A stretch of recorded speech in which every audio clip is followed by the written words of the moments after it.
as we stand up this concept and help other credit unions follow suit and share this with their employees and find some success in doing that, I think the natural progression is that we look at how do we extend this to our members. They already feel a sense of connection to their credit union. The collective, right? They are shareholders, they own our institution. And so I'm a big believer that our members are going to embrace this just like our employees do if we introduce and give them the opportunity to be part of this. The Digital Banking Podcast is powered by Typhon. Typhon is the creator of Infinia, a dramatically better digital banking platform for community financial institutions, as well as several platform-agnostic, revenue-generating point solutions. Our highly configurable platform and broad ecosystem of third-party partners ensure our entire suite is scalable and extensible to meet the needs of any FI.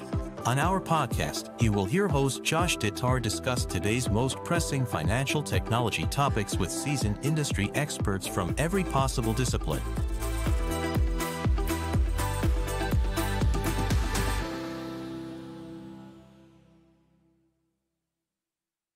You know, your podcast hasn't officially made it until there's ads in it. But this is one you're not going to want to skip past. And, well, if you do, feel free to hit that fast forward 15 seconds button twice. Ever wonder what gives me my energy and enthusiasm during these podcasts? You know, outside of my relentless desire to learn about, connect, share, and build up community FIs and their mission to support the communities they serve? It's coffee, and lots of it. Now, you want to know what's better than your regular old coffee? How about donating $5 to the Children's Miracle Network hospitals through Credit Unions for Kids every time you purchase high-quality, ethically sourced coffee that also provides living wages to coffee farmers? So if you want to listen to this episode with epic levels of caffeine-induced focus and help kids in need, head to Java4Kids.org to learn more and buy a bag or 10. Thanks. Welcome to the Digital Banking Podcast.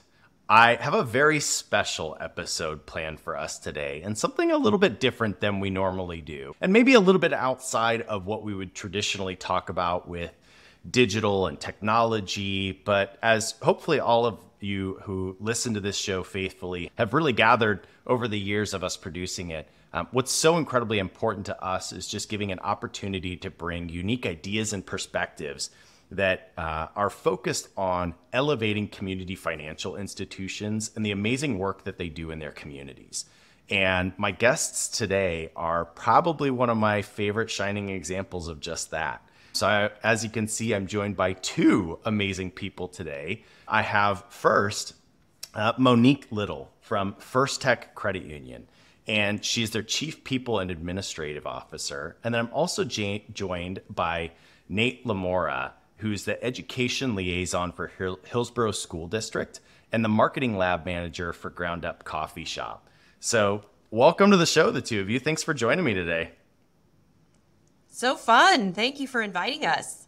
Absolutely. Well, I mean, we've got a lot of really cool stuff to talk about. And, you know, like I kind of said a second ago, it's really about just talking to how, you know, credit unions in specific are so relentlessly focused on the impact and the value that they bring to the communities that they serve.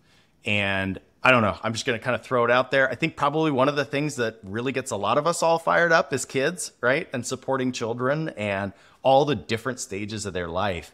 And First Tech is no stranger to that, and specifically around the Credit Unions for Kids initiative. So Monique, I'd love to kind of just start by having you talk through with us a little bit about, you know, First Tech's history and involvement in CU for Kids and just some of the different evolutions you've had in that space over the last, quite a few years. Absolutely. Well, Josh, you said it was spot on.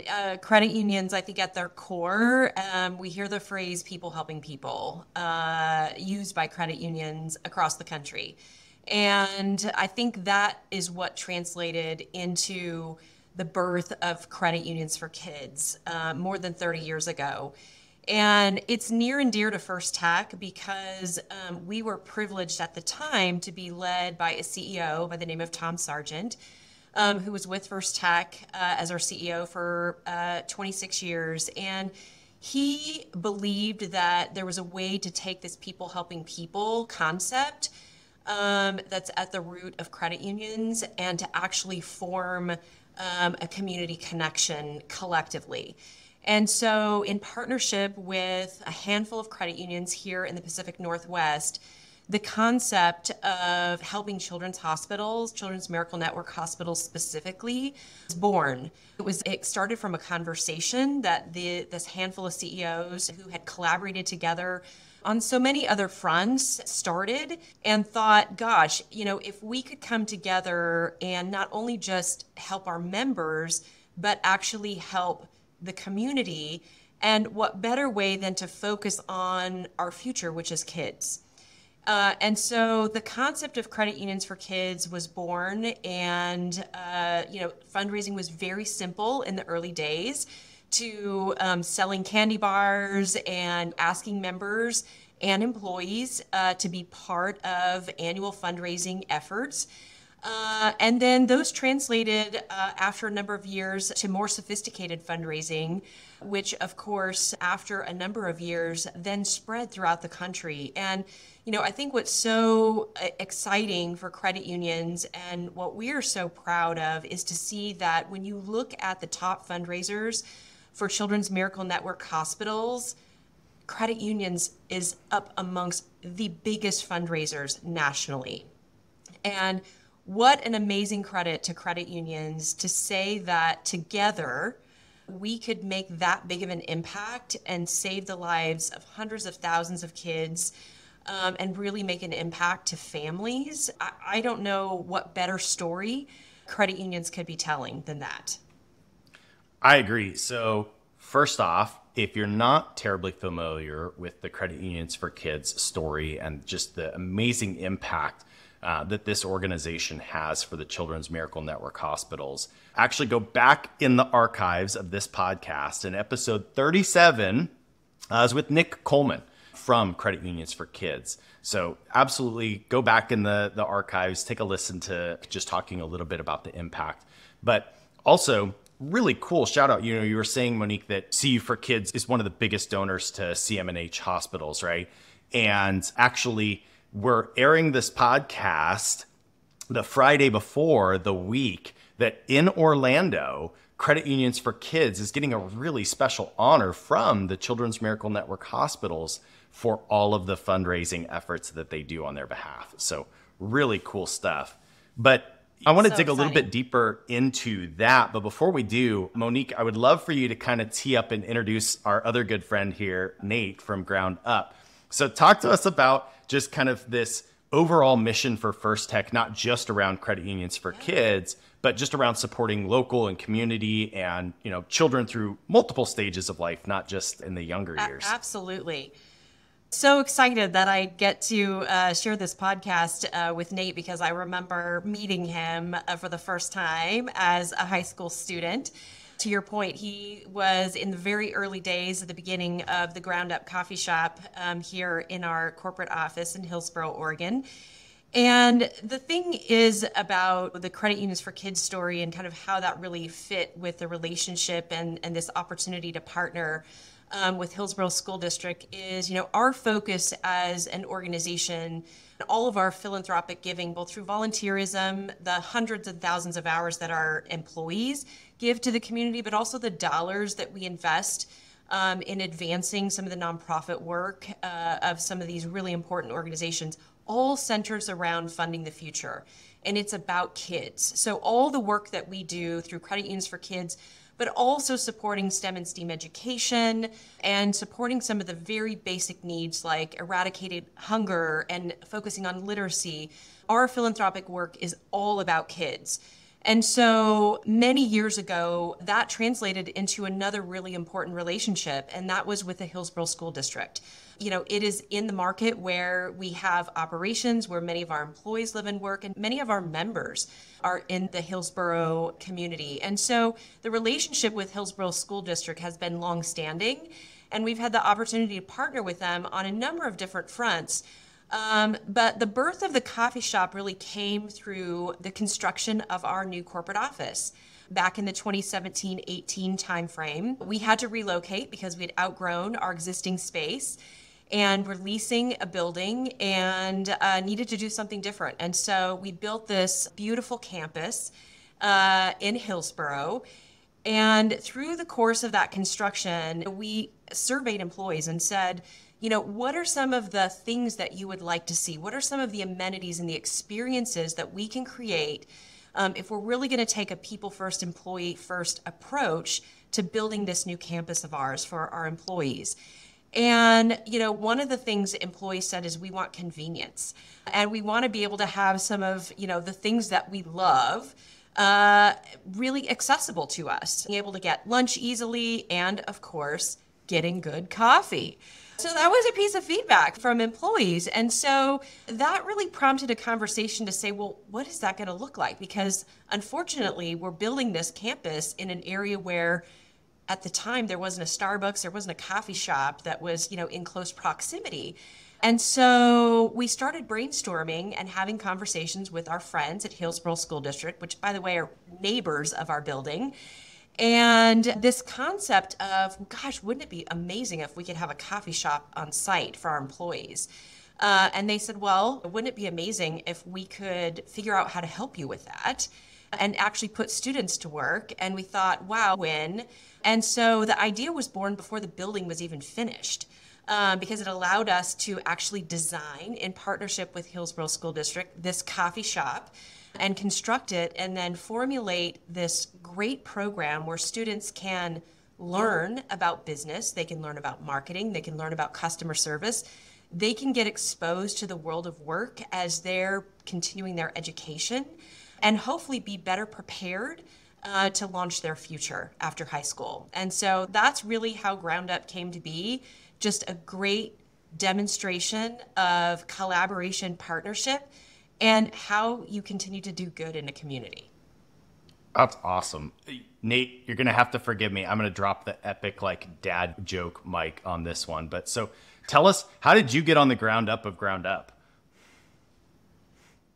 I told you it was coming. Sorry. He's speechless. That was pretty good, Josh. I'm at a loss of words here.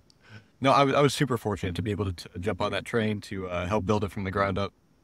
It was so fast paced back then because, like Monique said, when the idea was pitched and when the Hillsboro School District began working with First Tech, the head of the program at the time, who's my current boss now, she was just getting everything rolling out. She was just trying to get the wheels turning, trying to get people as part of the program.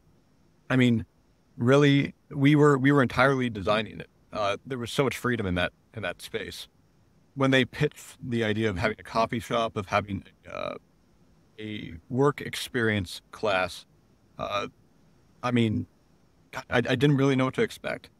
We were expected to entirely design the name, the logo. I mean, the entire marketing mix, the promotional mix for what Ground Up was.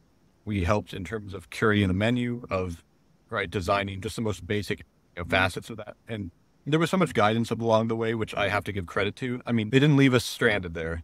They definitely set us up for success. It's such a cool opportunity, especially for someone who, education wasn't always my strong suit, and social skills were, even still, are now tough. It's a really neat program to help you break out of your shell, to allow you to meet some amazing people, and just get you out there. I think that's the best way to put it. Yeah. So for those of you listening, if you go to First Tech's headquarters, like Monique was saying there in Hillsboro, this is like an obvious no-brainer connection that needed to happen. Like if you're in the Pacific Northwest, coffee is like a replacement for blood for us. So I understand Monique's concerns about there was no coffee shop near us. So that was something we had to think about in building our building. How do we solve for that problem? But so if you go to their beautiful headquarters there in Hillsboro, you don't have to be a member. You don't even need to get a badge. You can go right up to the first floor, up the flight of stairs, and there's this Ground Up coffee shop there at the top of the stairs that you can go and just grab a cup of coffee. So folks from local businesses come in, members come in, staff obviously use this, and this is all run and organized by the high school students of Hillsborough School District, right? So Nate, talk to us a little bit about just the structure of it. So, when are you guys open? What kinds of things do you serve? You said, you even plan all of the marketing efforts, the menus. So, walk us through a little bit of how you've structured this program. Oh, absolutely. Each year we have a new student group that enters. Sometimes we have a few, veteran students who help lead the way, train and so forth. But really the name speaks for itself. We are restarting every year. And these students have the opportunity to work from a basis, right? The business itself stays the same. We have a set menu of coffee items. We have other beverages as well, such as Red Bull, smoothies, Italian cream, and so on. We have a lot of different fans out there, so trying to appeal to the people. We also offer local pastries from different businesses within the area. We are currently open 8 to 11 and are working on expanding hours. It really is just dependent on first text availability with budget and then HSDs with getting the students over. But when we start the year off, we sit everyone down, everyone trained just in the basics, right? Becoming baristas, becoming individuals who work within customer service. But I think the biggest part for me is seeing where everyone is at from a business academia level and from culinary perspective, because then we get to elevate, right? You can learn a concept in the classroom. You can talk about what unique value proposition is, but you don't really understand that until you're truly trying to serve UVP, when you're really trying to push out value that you hold dear to yourself and your institution. I've just been extremely blessed by this entire program because, it gave me the chance to go to college. There's a scholarship attached for students. So all the tips that go in are funneled into a fund for scholarships.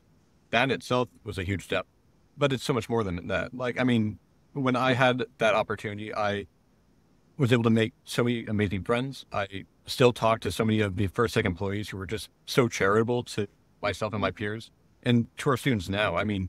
It's the best environment you can work in just because you're in a safe space where you can engage with these different concepts when you're able to build yourself up. But then you also are just serving the nicest people in the world. It's a communal space. To Monique's point earlier, we are doing amazing things because we can act as another community builder in First X block. We bring everyone from our business part together, or at least we try to, and recognizing that potential, recognizing the importance of catalyzing interaction and positive change.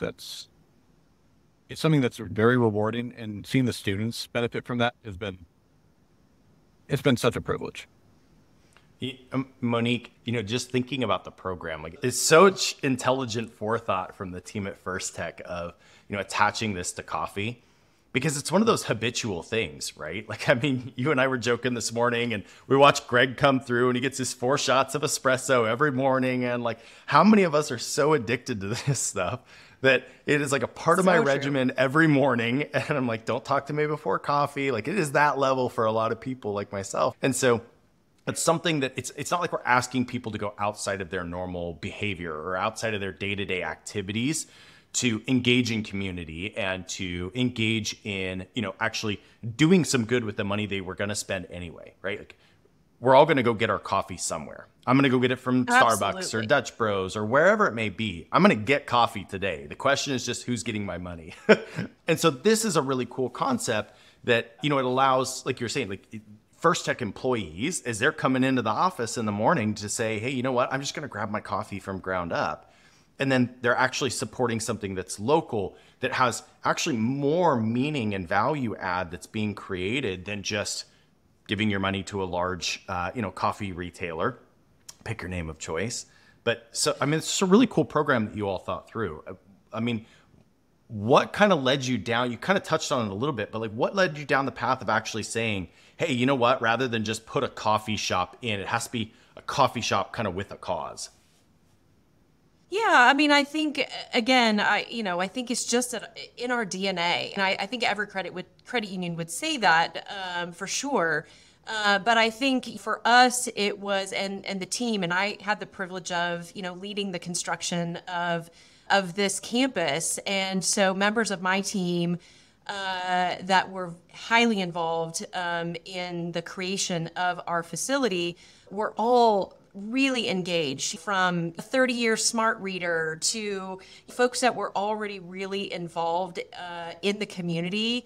And it was really at the heart of who they are. And so I think because of those individuals and their just passion for doing work with kids, it's what generated sort of the brainstorming piece of it. And to say, hey, if we're going to put in a coffee shop, and how do we do it economically but also with intention? The natural solution was like, hey, how can we partner up with some kids and put them to work? That was sort of the initial thought. But then it was like, wow, well, what's that going to involve for us to try to employ students and for us to have to manage it? And then that seemed like kind of a tall order, right? And so from there, it led to, well, gosh, we have some relationships in the local schools. Is there an opportunity there? And so that's really sort of was the impetus behind the initial conversation with Hillsborough School District, was like, hey, we think employing kids would be a great approach to consider, but probably too much for us to take on ourselves. So how can we find somebody to help us? And that's where that partnership really came in. And, to Nate's point, it took no time at all for employees to get behind the idea of it. The employees were absolutely enthusiastic about, the opportunity to interact with kids and for us to do this work in partnership with the community. So we knew that they would get behind it, and that just made it even more successful. I've said this, I think, in a few different mediums over the last little bit, but I think this is also a real testament to you personally, Monique, if you allow me to make that bold of a statement. But I think there's so many times that we talk about things, right? And yes, the credit union industry has the motto of people helping people, but it's actually taking the time to see something through that makes the big difference, right? And it's really easy to just have a conversation about something. You go, that'd be a cool idea. That looks like a lot of work. Like, you know what? First Tech's not going to take on doing this whole thing. We'll abandon ship. We'll use that as a coat closet instead of a coffee shop. Like, we'll just move on, right? I think it's really easy to make those kinds of statements and then not follow through with it. And there was a lot of work that went into actually following through on this idea, right? Like, I can't imagine how much of this turned into probably a part-time job for you, just going through this process just for the coffee shop while you're, let alone building a brand new campus.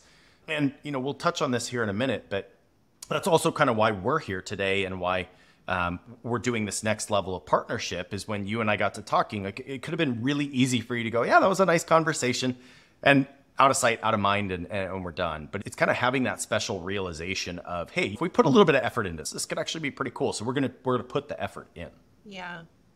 Well, you're very kind, and I would say that I'm grateful that I work at an organization that has always had sort of innovation and creativity as sort of part of our culture and who we are. And so I think that's what creates a space to invite conversations like the one we had with Hillsborough School District, like the one, Josh, that you and I had, right? So I think I'm just proud to be in an organization that makes space for employees to do that. We built a community garden out on our campus a couple of years ago because an employee came up with the idea. That was walking in the office every day and saying there's some, green space out there that isn't getting used for anything. So is there any reason why we can't go grow something out there that we can then donate to one of our partners? And that's how a community garden was born. So I think, while I appreciate the compliment, I want to give credit to an organization that's created an environment that invites those conversations and that creativity. Because I think where great ideas can bubble up from anywhere. Yeah, I love that. It's something that actually comes up a lot on the podcast, Monique, is just talking about, one of credit unions' superpowers is collaboration.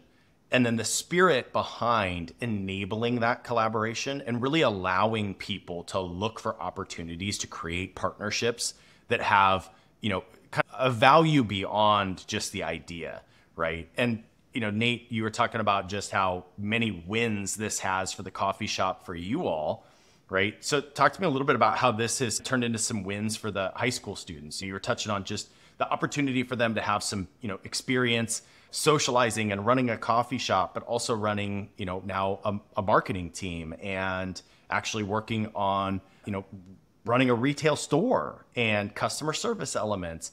So how does that kind of fall into one of the win categories for the students? Before I touch on that, I just want to, on Monique's point, a very profound one, right? When we talk about how this organization of First Tech has allowed for so many different voices to be heard at this level of creativity, I think it's hilarious because right now bringing in Java4Kids, it's ignited a passion in the students. I mean, they are obsessed with wanting to help, to support. They're looking at different efforts that we can make to be more sustainable, to support in the different initiatives that First Tech employees have taken on. And I think to that, right, when we talk about these various wins that we've accomplished with partnering, with being able to support the amazing work that y'all do, I mean, they've taken it full force. Whether that be designing the promotional materials and really testing their skills, because we have students from various disciplines. I mean, one of our kids right now, she is focused in an art pathway and has found a knack for marketing through that. I mean, she has completely designed the posters. She's taking so much time to actually go through and fully draft those out. You just see a level of dedication like no other. And that's what this is all about, right? But finding connection through it and being able to really make something out there to bring our passions to fruition. Aside from that, I mean, just even talking about the missions that we're aiming for here, the end goals of supporting children's miracle networks and making an impact in that way. That in itself has been so rewarding because I feel like we see the students becoming more involved, more focused in their work when they are talking to customers about the beans that we're serving. I mean, it was never like that before because we didn't have that aligned mission, right? Social corporate responsibility goes such a long way. And to see the students really care about their work, to align with that, it means the world. So in that sense, Java4Kids has been more than a win for Ground Up. It's been extremely game-changing. I feel like we are having a restart in itself just from seeing the culture shift. Super cool. No, and that brings up a good point, Nate, right? I think about even myself and, going through high school, and if somebody gives me a project and they're like, we've told you what the project is, it's due on Tuesday, and this is for a grade. And you're like, I don't know. Me personally, I'd probably just try to mail it in as cheaply as I could. There's some much better students out there than I was that actually put some effort into it. But you think about actually aligning to a mission and something that excites you and something that draws on, personal passions. And you're like, hey, you know what? This is not even just to get a grade. I'm working on this piece of marketing collateral for this coffee shop that I'm working in, and it's doing some greater good in a multitude of other avenues. But on top of that, I'm getting to, do something that I enjoy, have fun around, and be creative around, and kind of own that whole process and learn from. So they're getting some kind of outside the box experience in that sense too, right? Absolutely. No, I couldn't have put it any better. And to that note, I mean, watching them also develop their portfolios, because that goes such a long way. When they can write on their, because back when I graduated from the program, as fortunate as I was, there were only so many things that we were doing at the time. But now, they can legitimately discuss and showcase the work that they've accomplished, partnering with external organizations, building different initiatives on their own and in collaboration. I mean, it's just so cool. And I mean, I think you said it best too, but traditional academia is not for everyone. And in college and career pathways at HSD, the Hillsborough School District, we're trying to recognize that. We're trying to make sure that we provide different avenues for all students to have the best success, There's no one path forward. And I'm very proud of the fact Ground Up is at least attempting to deviate from that mark to, make a change in that regard. And it's thanks to the amazing organizations that are First, Second Java4Kids that we can do that. These partnerships make a difference. No, I mean, I definitely see, like you were saying, there's lots of wins to this program, right? So you see just the the fun they get to have, the educational element out of it, the career training, the real world training. But let's be honest, there's one other big piece of this that we've just barely touched on, and that's, raising some funds for scholarships for these kids too. Monique, you can chime in here because you're in the thick of it with college age kids, right? But Yes, times two. You're absolutely right, Josh. Like, I got 2 young kids, and just sitting down with our financial advisor talking about how much we need to set aside for college tuition is mind-boggling. So, I mean, we want to be able to give kids, right? I mean, I think, again, I can speak for Monique and I on this one as parents. Like, the number one thing I care about in life, the most important thing for me in life is setting my kids up for success, right?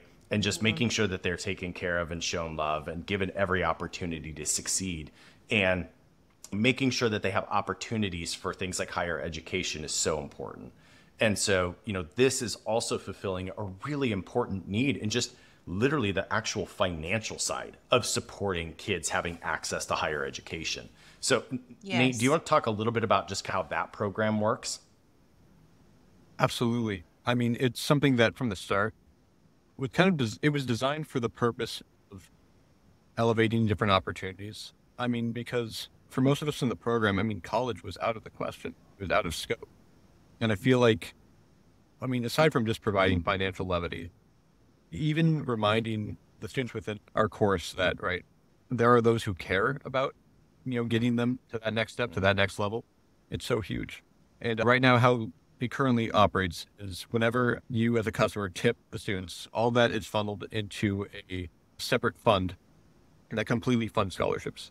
At the moment, it's $500 per term. So the maximum a student could receive, being 2 years in the program, would be $2,000. And I mean, it goes a long way. I mean, we also have so many amazing customers who have come out and said, hey, what can we do to further support this? Because I think the biggest part is just giving kids that chance that isn't typically there, or isn't at least accessible to the easiest degree.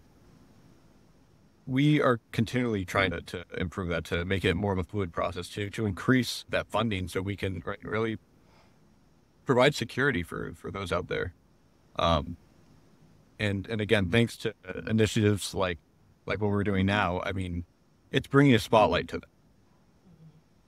Monique, I think. Well, Josh, and Yeah. if I may, because the scholarship piece I think is really important, but I also think that one of the things that we hope that these students will come away with is for us to strengthen their financial well-being, right? They have the opportunity to budget, to manage a budget in the coffee shop, to understand how to deal with money, and, to interact with team members that, that's what we do every day as a financial institution, is to help our members improve their financial well-being. And so for us to be able to extend that to these students, not just by giving them a scholarship, but hopefully equip them with some knowledge that will help them well into the future, because I think we all can appreciate how important financial well-being is to our mental well-being and our physical well-being. Regardless, to Nate's point of whatever path you take, those are important life skills for us to be able to build and to have those resources available. Not everybody has them. And so I think for us to be able to extend that to these students is also something that is important to us. This is why you're a pro, Monique. That's exactly what I was going to tee you up to talk about. And you just jump right on it. Dang without it, even sorry. A problem. I love it. I know. No, it's just, but again, I think this is going to sound silly, but again, I think that speaks to when the right people are thinking about these types of initiatives, like that's where your head goes, right? And this is why this has to be a holistically thought out type of program, is because there are so many different elements of potential impact that are available when we have the right mindset. And this is why I think this aligns so well to the credit union mission of people helping people, right? Is, to your exact point, what's one of the biggest areas that credit unions can really have a positive impact in the early stages of young adults' lives? And it's helping set up healthy financial futures for them and helping get the education that they need. I referenced it on the podcast recently. I was out of town, so I had to go get coffee from somewhere else that was maybe a big box. But I was talking to the girl at the coffee shop, and somehow it came up that I work in fintech and that whole thing. And she was like, oh yeah, that's just a black box for me. And I was like, what do you mean? Like, tell me more. And she was talking about, she goes, well, I mean, like, I know I have a credit score but I don't know like what it means. And I don't know why I care. And my school, I think they taught me how to write a check. Yeah, I think I know how to write a check. And she was like, but that's it. I don't know anything else about my finances.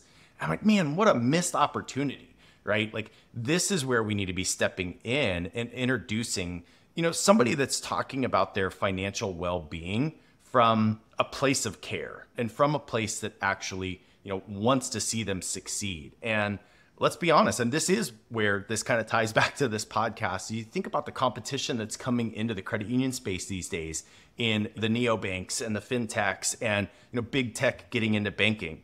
Look, I'm just going to say it super bluntly. Like, they don't care, right? They're all out for a margin. They're all out for revenue. They're all out for quarterly earnings and what they show their shareholders, right? And it's just a very different vibe coming from a credit union. And you see that exactly in Monique immediately picking up on like, hey, one of the other wins here is financial education for these students. So, absolutely. Yeah, I think that's a differentiator, right? I think what credit unions can do. And I think you combine that with, again, our passion for Children's Miracle Network and, making a difference in the lives of kids. I mean, you do it through, if kids aren't healthy, they can't learn, they can't grow, they can't thrive.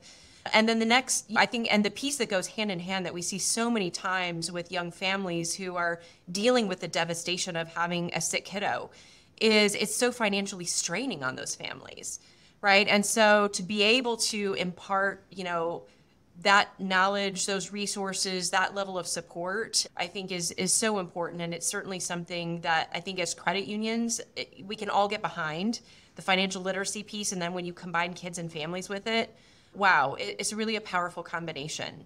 And we can make a tremendous impact when we do it together.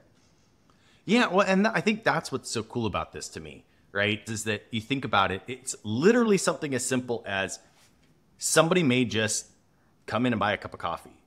And to them, all they did was buy a cup of coffee. But in the last 35 minutes, you've seen just how many little things that one cup of coffee you bought has touched and the different impacts that it has.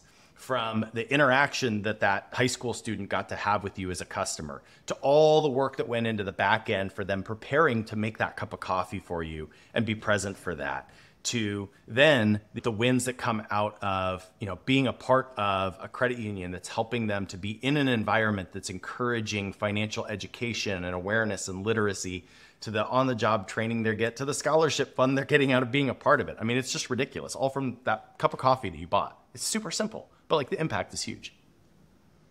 Nate, so you've been a part of this since the very beginning, right? And you were talking about how, there's kind of been a new invigoration of the program. So one of the other reasons that we're talking about this today is if you have been a listener of our podcast or unfortunate enough to follow me on social media, you've probably seen and heard a lot from me about our program, Java4Kids, where you can go to the Typhon website or just Java4Kids.org directly, and you can order coffee beans that are shipped directly to you.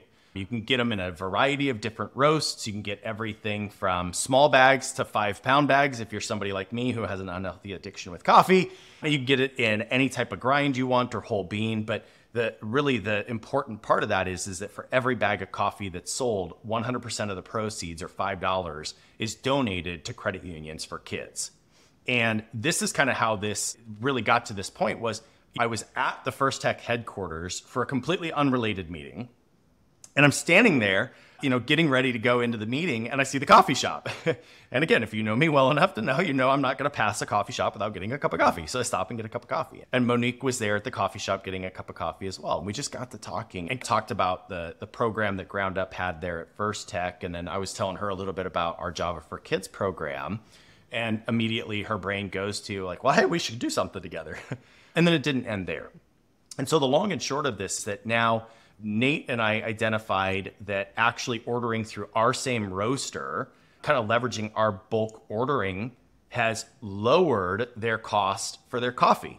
So Ground Up Coffee Shop is now sourcing their coffee from the Java4Kids program direct. And that we're kind of running as a separate program. So anytime Ground Up orders coffee, we add no additional markup. We take care of all of the fees for it. So what it means is that all those proceeds of the additional margin that they're having on saving what their coffee costs are is going into the funds for them operating the coffee shop and, you know, creating those donations and scholarships and things. And then in turn, Ground Up is just advertising that they're using the Java4Kids coffee and giving folks that come into the coffee shop an opportunity to purchase the Java4Kids coffee with kind of the concept of, hey, if you want somebody else to make your coffee today, let Ground Up take care of it. If you need a bag of coffee for home, get it from Java4Kids and make that donation. For your back weekend to coffee Kids. fix. Exactly. Weekend coffee, nighttime coffee, that kind of thing. But so that's kind of how this partnership has unfolded. So we're recording the podcast today on April Fool's Day. And this is not an April Fool's, but we went live officially. Also, shout out, it's also Nate's birthday. So happy birthday, Nate. It's out of the bag. Sorry, man. Sure. But so today, the Ground Up Coffee Shop went live using the Java4Kids beans and the Java4Kids branding. So Monique, I'd love to just get your perspective on what kind of went through your head when we were talking, and how do you see it getting from a conversation to now what it has become today? And what do you see as some of the wins out of that? Oh my gosh. Well, I mean, first of all, we get to drink great coffee. I mean, you were kind enough to expose me to some of the coffee a number of months ago last year. And it was delicious. And so, you know, as you and I got to talking, as you said, it was just, again, this idea like, wait a minute, why are we not working on something together? Like, I think we could make something of this. And, you know, not knowing the logistics of the school district and how they were sourcing coffee and the process and whatnot. But again, it's sort of how ideas and collaboration can result in something pretty exciting, which to your point, I mean, when they get to save some money, but we get to drink some pretty fabulous coffee. And for me, I think the idea that how do we expose more people to the opportunity to enjoy great coffee for a cause, right? And so the potential that we could introduce this to our employees, and as you and I talked about, Josh, I think the sky's the limit. I think there's so many more things that we can do to expose more of our members, of other team members, other credit unions to Java4Kids, and how we can get great coffee in people's hands, but yet do good at the same time, I think is so exciting. And the fact that it's like, hey, let's pilot something and let's figure out how this works. And then we can tell the story and hopefully create a concept that can be replicated by other people. The bigger the impact is, the more kids that we can make a difference for. And for me, I mean, that means like, come on, let's do it. Let's figure out how we take this on a grander scale to see the impact. And when you have the opportunity to visit one of our children's hospitals and to meet firsthand the families and the kids whose lives have been absolutely transformed, you want to do everything in your power. And when you're a parent, I mean, you know this, Josh, you want every parent to be able to create an environment that their kid can thrive in and to be able to have a long and fruitful life. And so I'm just so excited that we can get this pilot going and excited to see where it leads us. Monique, you were just talking about like the impact that it has to parents. And I'll share with you, you know, when we had our little Annie, she was 10 days old and got a bad case of RSV. And my wife took her to the urgent care here near our house. They took one look at her and basically said, she's got to go to the ER immediately. And they rushed her to Dornbecker ER. And so I was home with our other son, got a family member to come watch, and then went to Dornbecker to meet them. And I tell you what, I mean, it was absolutely one of those profound moments in my life that I don't think I'll ever forget. I can still picture the Dornbecker logo, and they even have a Children's Miracle Network Hospitals, you know, logo there at Dornbecker. And I mean, it literally hit me like a truck walking in and seeing that. And thinking, man, I'm now a parent with my little fragile infant here in this hospital, and I'm getting amazing care from people who that, you know, are truly passionate about the care that they provide to these children. And like, this is what my silly little Java4Kids thing is supporting. Like, this is really important stuff. And so it is a really neat opportunity to give people a different way to help contribute to making a profound impact in people's lives at a time where they may need it more than ever, right? The last thing you want with a sick kid is to be worrying about your finances. You know, you made a comment earlier, Monique, that I actually, as soon as you said it, I totally forgot about it until you made the comment. And I was like, oh my gosh, I remember that. I remember seeing chocolate bars in my branch of my credit union like 20 years ago for credit unions for kids, right? I remember buying a chocolate bar every once in a while. And I started laughing when you made that comment because I was like, man, I'd feel pretty crummy today if I was like, hey, will you do me a favor? And every single day, will you buy a candy bar from us, you know, to raise money? I'm like, probably not the healthiest thing I could be advising, but coffee, I feel great about that. Drink all the coffee you can, folks. Like, go get some coffee and make a donation to credit unions for kids. Like, so this is almost kind of a cool evolution of a new way for employees and members of credit unions to be able to just make the simple purchases they do in their normal everyday lives and have a really profound impact out of what they're doing. Yes, absolutely. Now, I mean, I do like chocolate with my coffee. So, I mean, we might have to bring chocolate bars back, but to your point, you know, I think the impact can certainly be bigger. And coffee's a must-have, right? It's an everyday for most of us, many of us. It's part of our everyday routine. And so I think this is going to be so relevant for folks, and being able to give back at the same time as, you know, getting some of our basic everyday necessities covered. How easy is that? Now you got me worried, because now you got me thinking I'm going to wake up tonight at 2 in the morning and go, well, now we have to start cocoa for kids. But so Nate, I want to say thank you too, right? You've just been such an incredible partner through this whole process too, of working with us to identify, you know, how can we insert now? I mean, goodness, when we go down the list, there's a lot of brands that are represented between, you know, First Tech, Ground Up in Hillsborough School District, now Java4Kids, Miracle Network Hospitals, credit unions for kids. I have a fun offshoot angle in the payment space that's helping with processing the payments for the coffee shop to improve efficiency, give order aheads. I mean, it's kind of ridiculous going down this line. So I want to thank you as well for being willing to just take on these new initiatives and tackle these projects, because it's a full-time job. First off, I mean, thank you for your kind words, but I have to shoot it right back, because y'all have just been, I mean, everyone who's been involved with this process has been amazing to work with. I mean, the work that y'all are doing is so impactful. More than anything, right? I mean, working at a school district, right? We want to give opportunities. We want to make sure that we are doing the most we can to create a better future for our youth, be able to provide opportunity, unique ways to expand out. And it's thanks to the innovation and the uniqueness of these initiatives that we can do that. And more than anything, on a personal note, I mean, I never want to impose on the kids my own values or my ideas, but knowing that we can have such a large effect on those that we serve with the work that we're doing, I personally think it's important that we engage with partners that we want to work with, that we believe in. And I fully believe in what Java4Kids is doing. Seriously, Josh, thank you. Well, that kind of brings me back to, you know, Monique, you were saying there's a really big opportunity here, right? And especially with the opportunity to scale and the real impact that this can have. You know, just crunching some really simple, silly numbers. Look, if we got 100 credit unions to follow First Tech's lead and kind of work to promote the Java4Kids angle for members to, you know, get that in their chocolate bar, we've got 100 credit unions to do that, and they simply sold 25 bags of coffee a month, it would generate over $150,000 each year for credit unions for kids and the Children's Miracle Network hospitals, right?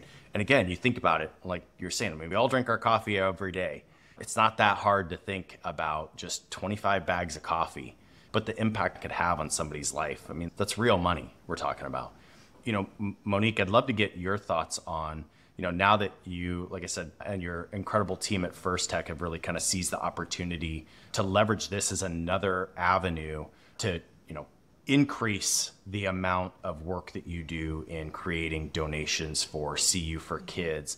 Like, how do you see this as something First Tech could continue to evolve and roll out? And then what would maybe be some of your recommendations for other credit unions that want to be a part of it? Yeah, I think the power of the collective, as you describe, getting 100 credit unions is tremendous. And so I think what we hope to do is to take this pilot that we're running and, again, create a toolkit, if you will, that we can then make available to other credit unions. Credit unions are all about sharing and collaborating and, helping each other succeed on so many different fronts in how we run our business and how we serve our members, in how we create experiences for our employees. And so why not think about how do we create a model that can then be, a turnkey solution that another credit union could adopt and make available to their employees, to their members. And I think, Josh, your numbers in my mind are super conservative because I think about 25 bags of coffee. We're simply selling to our employees, peasy, 25 bags of coffee a month, right? But if we think about then how we can extend that opportunity to our members, think of the hundreds of millions of people that we serve across the country that are members of credit unions. Yeah. And so I think as we stand up this concept and help other credit unions follow suit and share this with their employees and find some success in doing that, I think the natural progression is that we look at how do we extend this to our members.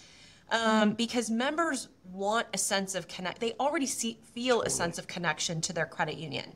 The collective, right? They are shareholders. They own our institution. And so I'm a big believer that our members are going to embrace this just like our employees do if we introduce and give them the opportunity to be part of this. So I think, you and I've talked. I think I've got big ideas. We've got big ideas for how we can, take this beyond just introducing it to credit unions and their employees. But we're going to start there, and we're going to build something that I think is, again, a toolkit of sorts that we can share with other organizations and say, hey, here's how you launch it. Here's some collateral you can use. Make it your own. Run with it. Let's just make some money and help kids. And then how do we sort of extend that to the next phase of our journey together? Yeah, I'm so excited. I'm with you. I mean, I put those numbers together to be ultra conservative just to show how, even with kind of what I agree, if we roll this out to members, like that's kind of a joke of a number. That's a pretty silly number, but it still generates that kind of donation value. So, you think about when we first started this program, a joke, we're like, we'll do some good. We'll raise some money. And if it's just our own Typhon employees buying coffee, like, hey, we're going to buy it anyway. We might as well make a donation out of it while we're making our purchases. And then it turned into some of our partners in the industry started to do it. And then now credit unions. But ultimately, to your point, like if we want to reach a really massive scale that's going to really throw that needle, it's to members, right? And the people that we serve. And I love what you said. It is. We are members of credit unions because we believe in that sense of community, because we want to belong to something that is different. And because we want to have that connection to community and the good that it does, this is an opportunity for people to do that. So I think it's a really cool idea to roll out to members. And I agree. I think I'd like to hope those are really conservative numbers. Nick Coleman would love to say that those are going to be really conservative numbers. Well, and I think, thanks to you and Typhon and setting up Java4Kids, because you've created a way for credit unions to do this so easily and seamlessly. Again, I think back in the days of selling candy bars, we had to go out and buy boxes of candy bars and front the cost and then distribute those to all of the branch locations and then manage the selling, payments and then making sure that got funneled into the right account and all of that. But with Java4Kids, it's really so as simple as just advertising and telling the story. And then letting employees and hopefully, in not too long from now, members use a QR code, make an order, have the convenience of having it shipped directly to your home. And so we can get out of the business of, trying to stock and manage all of the logistics that go along with doing other types of campaigns that we've all done in so many shapes and sizes over the years. Something so simple, but where we can just generate a lot of money. Yeah, I mean, that's a great point, Monique. It's just the whole purpose behind this concept is to be really super turnkey, right? With virtually zero lift on the credit union's side. This is, if you're a credit union that is already actively involved in credit unions for kids, this is just another way to augment the work that you're doing there without putting anything really on your plate. Or if you're not involved, but you're looking for a way to get involved, and maybe you don't have a big team that can create, incredible event like First Tech's golf tournament every year, their Northwest Classic. Like if you don't have the team to pull off something like that, you can still do something.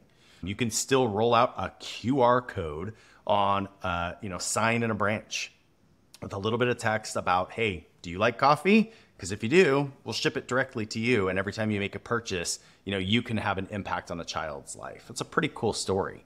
On top of that, we're also working with Nate and his team at Ground Up to even put together some plans for, hey, if other credit unions would like to also, again, take First Tech's lead in, partnering with a local school district to put a coffee shop in, like what would that look like? I think this is such a cool model that, again, we've, seen how many different wins come out of it. And yeah, it takes some work to get up and running and it takes some work to support, but I think it pales in comparison to the value that it adds. Well, we are also going to be releasing just after this podcast airs on April 9th, an official press release kind of highlighting the partnership between First Tech, Ground Up, and Java4Kids with Credit Unions for Kids. And then myself and the amazing man, Mr. Greg Mitchell, the CEO of First Tech, will actually be on site for that really cool event in Orlando, where Credit Unions for Kids is accepting the honor from the Children's Miracle Network hospitals. So lots of amazing things happening in the CU for Kids world just over the next little bit. And shameless plug, friends, I've been really hard and fast. This podcast will not be a sales tool. We don't bring people on to pitch products. Today probably felt like a little bit of a pitch, and I'm okay with that one this time around because it's a pitch for good. So shameless plug at the end of this. Monique's said it no less than probably 10 times throughout. Like, we want to see the collaborative get behind this. We would like to see some additional support. We'd like to see those numbers get bumped up, and we'd like to see people join us in helping to, use this as an avenue for generating donations to Credit Unions for Kids. So I want to thank the two of you, one, for being guests on the podcast today, just to talk about it. But quite frankly, this podcast episode wouldn't exist if people like you didn't care and put in the work. So I want to thank the both of you for just all of the effort that you put into these programs. And Monique, especially, just a huge shout out to the First Tech team. It's very obvious the love and the passion that you have for the Credit Unions for Kids movement. So thank you both. I really appreciate it.